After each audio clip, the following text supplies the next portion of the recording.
I'll let the lambs speak for themselves on how they're doing.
Ruby surprised us and kidded 2 days early, and she had 3 does. She's only ever had 2.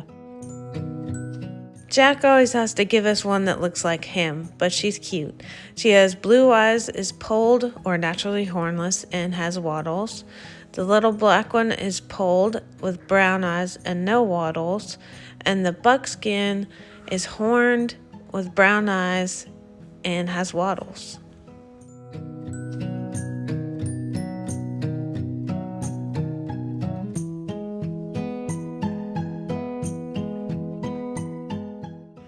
Three days later, Mary kidded and had 3 more girls, which is so exciting. Girls go for more than boys do, and we were so excited, but unfortunately this year the goat market is really crappy. But we love and enjoy them nonetheless. All 3 of Mary's doelings are horned and have blue eyes. The real spotty black and white one has chocolate moon spots on her.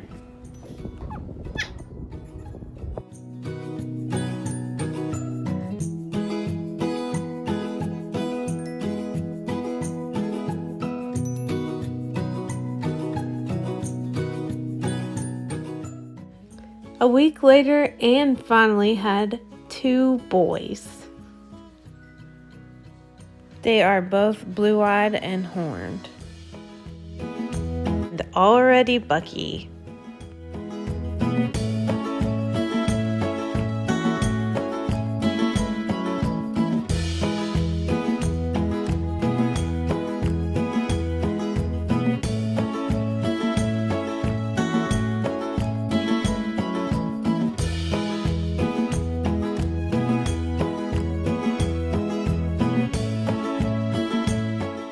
Ruby likes to get away from her kids like this. Get off me, you're hot. Mary loves her kids and lets them do whatever.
This is when the meat chickens were about a week old. They were making a mess in the house, so they had to go outside.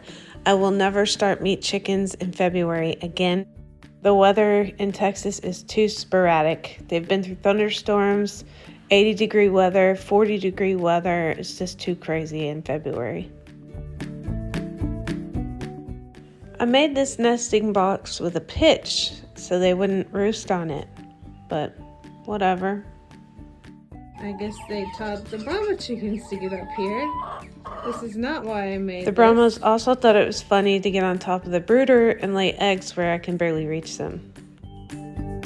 I've started raising mealworms again. They're expensive if you buy them dried.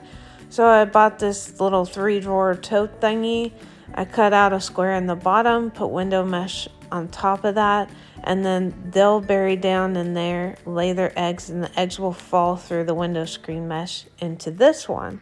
When that fills with eggs and they start growing out, I can switch the bottom drawers to start another set and feed those to the chicken. We got these totes from our neighbor who picked them up for us, and we attached the gutter downspout to them, and we got 1.5 inches of rain and it filled it up completely, both of them. I'm hoping to use this water to water the garden. Rainwater always does more for the plants than city water.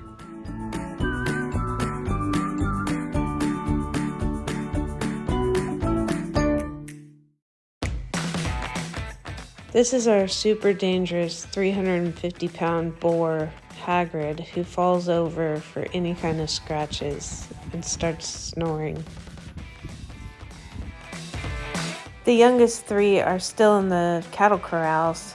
This was an 80-degree day, and we did get them a bigger swimming pool.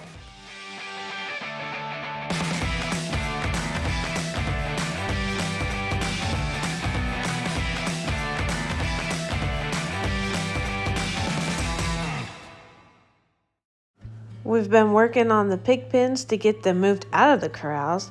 This is a tape measure we run from one set post to the next. These are the corner posts. We also run a string so we can keep all the T-posts in line. And every 8 feet, we mark it and put a T-post there. Luckily, the ground's been pretty soft, so they're pounding in pretty quick and easy. See how fast that was?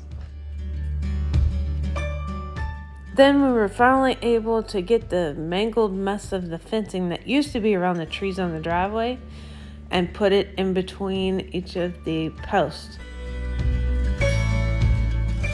This is a fence stretcher for any kind of fence that you have squares in.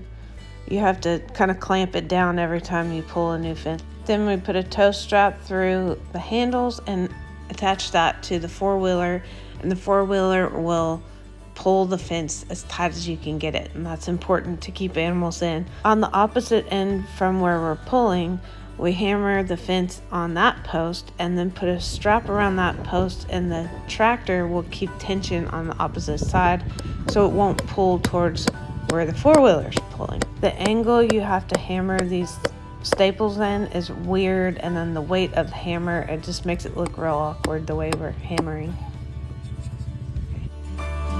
A fence is called something different with every size of squares, so this is sheep and goat fencing, and it makes these T-post clips a little bit more difficult, but I just use pliers. Derek uses a combination of pliers and a screwdriver to put these on. There are 4 or 5 clips on every T-post. There's 10 T-posts between every corner post just down the long side, and there's 6 pins, plus the grazing area, so that means a lot. This is from the west side of our property, so you can see a little bit better each of the pins. That's where a gate's gonna go, and they're 100 by 30, so they should enjoy them. And now for some cow management. Ladybird had some hair missing, and it's cow lice. It's more prevalent in the wintertime, but that doesn't mean they're gonna get rid of it naturally. We gave them all ivermectin, and she cleared up quickly, and her hair's already grown back. We are getting the cows in here for a different purpose. Bowie needs to be castrated and given shots, and Sally needs them as well. Crockett was distracted, but the rest of the cows we got in here, and one by one we let them out. Peppermint Patty did not want to leave her baby because she wanted to make sure she was safe because she's a good mom. but eventually we did get her out. We put the 2 cows that were taken to the vet in the alleyway, and some pushing and shoving later, they figured out how to step into the trailer. That first step is just really hard for them. If we had like $5,000 extra, we could buy a squeeze chute and do this ourselves.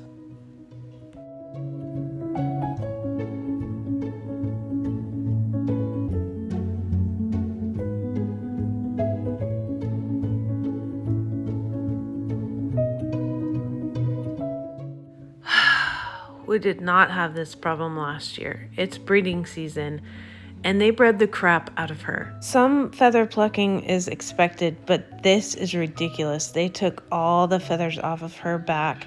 I put blue coat on it, that's why it's purple. She couldn't stand, she had diarrhea. She was just in horrible condition. I thought she was dead.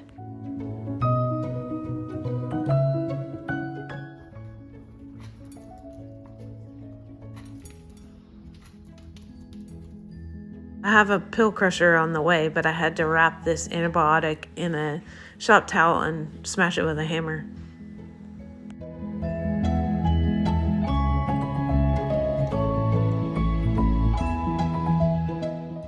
Four days later, and she's able to stand, but she's still real weak on her feet. This is the middle stock tank. We have lost this dam wall twice due to erosion, and it's doing it again, so Derek had to set it in with concrete, and we were able to force all that water through the culvert instead of eroding the dirt away. That way we can control where the overflow is, kind of. He did that about a half a day before we got 1.5 inches of rain in about an hour. But it worked.